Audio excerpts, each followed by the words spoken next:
Welcome back to our channel, Soap Fan. It is an absolutely beautiful day to dive headfirst into the madness of our favorite show and unpack all the wild twists that are keeping us glued to our screen.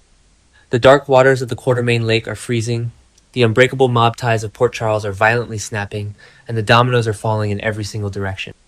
We are standing on the edge of a precipice, where one literal push into the murky depths, or one step away from a lifelong criminal empire, changes the landscape of this town forever. The momentum has violently shifted, leaving our favorite characters staring down the barrel of impossible, life-altering choices that they can no longer run from. I cannot believe they actually did it. I am sitting here typing furiously because my mind is completely blown by what Jason just. I have been watching this show religiously since 2015, and Jason has always been the loyal soldier. But Jason telling Sonny Corinthos that he wants out of the mob, that he is done, this is the biggest, most monumental shift in his character I have ever seen. And honestly, I am so that is going to hear for it. Because think about it. Sam is gone. Danny only has Jason left in this world. Jason stepping up and realizing that he cannot be a father to his teenage son while dodging bullets and taking the fall for other people's crimes is the character growth we have been begging for. But Sonny? Oh, you know Sonny's not going to take this well. Sonny expects absolute loyalty. And Jason walking away to minimize the risks to Danny is going to fracture that dynamic in a way we might never recover from. Am I the only one who thinks Sonny is going to somehow blame Jason for abandoning him? And then there is Carly. Carly is obviously a little hurt that Jason didn't immediately reach out to her when he first got back to Port Charles. Like, I get it, Carly, you guys are soulmates in your own weird way.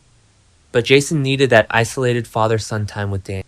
He needed to ground himself after the absolute hell of that WSP black site in Jakarta. Carly ultimately gets it, because she always does when it comes to Jason, and her comforting him over his imprisonment was a genuinely sweet moment. I mean, they have so much history, and seeing them just sit and understand each other gives me hope for a brighter future. Wait, I am getting ahead of myself. I have to talk about Britt Westmore. Okay, back to the point. Britt whacking Jason in the face. I screamed at my television. I literally screamed. Jason shows up at General Hospital, probably looking all stoic and handsome, asking if they can talk. And Britt, who has been ghosted and left to rot in her own anxiety since he returned, just hauls off and slugs him in the jaw. She hits him so hard she makes him a patient just so she can drag him into an exam room to yell at him in private. That is the Britt Westbourne I love. She is not going to just sit around and weep because a man ignored her. She demands answers. But honestly, Jason is so traumatized right now, and his entire focus is on Danny. I am dreading the conversation in that exam room because I feel like Jason is going to break her heart. He is cutting ties with his old life, and Britt might just be collateral damage in his quest to be a normal dad. Remember when they tried to give Jason a normal life before? Yeah, didn't work then either. But maybe this time is different. Now, we need to talk about the absolute most unhinged moment of the week. Are you kidding me, Nina Reeves? I cannot process the sheer audacity of this woman. Nina literally shoves Drew Kane, strapped into a wheelchair, into the lake. She pushes a paralyzed man into the water because she is panicking that he is regaining his speech and mobility. Nina's history of terrible, impulsive decisions is legendary, but attempted murder by drowning? That is a whole new level of crazy, even for her. So Nina is standing there screaming her head off, pretending she is horrified and calling for help to cover her. And who comes to the rescue? Giovanni Palmieri. Gio is working as a summer lifeguard, and he dives into the lake, fishes Drew out, and resuscitates. Gio is a literal hero, but he is also about to blow this whole thing wide open when he drops the news on the entire Quartermain. The Q mansion is going to be rattling to its core. But here is where I get so frustrated with the villains winning. Nina is seriously hoping that Drew will just lie for her. She wants Drew to claim he accidentally rolled into the lake. Why? Because Jack Brennan is finally coming through with the blackmail dirt. Valentine Cassadine traded the black box to Brennan, giving Brennan the ultimate leverage over Drew, evidence of Drew's misappropriated federal funds. So Nina and Willow now hold the cards to silence Drew. It makes me sick because Drew was the victim here. He was drugged and paralyzed by his own wife. Speaking of Willow, she is having a full-blown meltdown, and I am loving every second of it. Harrison Chase is showing up at her office, trying to drag her down to the PCPD for questioning about her connection to Jen Sidwell.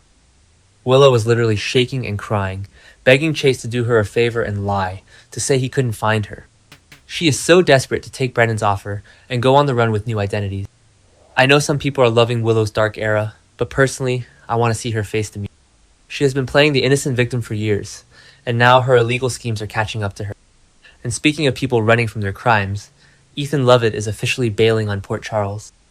A mysterious businessman named Hudson is arriving in town, and apparently he is hunting Ethan down. Ethan's past has finally caught up to him. He is telling Lulu that he is escaping in a hurry. What about the fake DNA test? What about baby Phoebe? Ethan is just going to leave Ava Jerome holding all his secrets and run for the hills. Typical Ethan. He causes a massive disaster and then vanishes into thin air. Let us pivot to something that is making my blood boil. Rick Lansing. I have watched Rick ruin his own life time and time again with his toxic jealousy, and he is doing it again. Dante and Elizabeth are just hanging out in the park, practicing for the upcoming softball league tournament. It is innocent. It is friendly. But Rick is watching them, and his possessive side is flaring up. He is getting insanely jealous of Dante and Liz's growing bond. I am so annoyed because Rick and Elizabeth actually had a chance to be happy, but Rick cannot help himself. He is reverting to his classic troublemaking tendency. If he is not careful, he is going to completely destroy his relationship with Liz. And honestly, good. Liz deserves better than a man who constantly second-guesses her and treats her like property. I mean, Dante is just being a good friend. Rick needs to get a grip before he does something he regrets. Meanwhile, Alexis Davis and Diane Miller are drowning in work at their law office, and they are hiring a new associate. This new hire is going to shake things up for several residents, and I am so curious who it is going to be. Could it be someone from the past? A brand new character? Whatever it is, Alexis needs the help, because she is currently busy dropping her supportive act and confronting Willow about her guilt. Alexis knows Willow is hiding something about Drew, and Alexis is terrified about how this affects Scout's access to her father. And we cannot forget about Trina Robinson. My poor girl Trina just wants to focus on her art and her music showcase, but now she has a stalker watching her every move. Danger is brewing, and Trina is completely oblivious for now. I am so scared for her. She has been through enough trauma with her parents warring and Curtis's legal mess.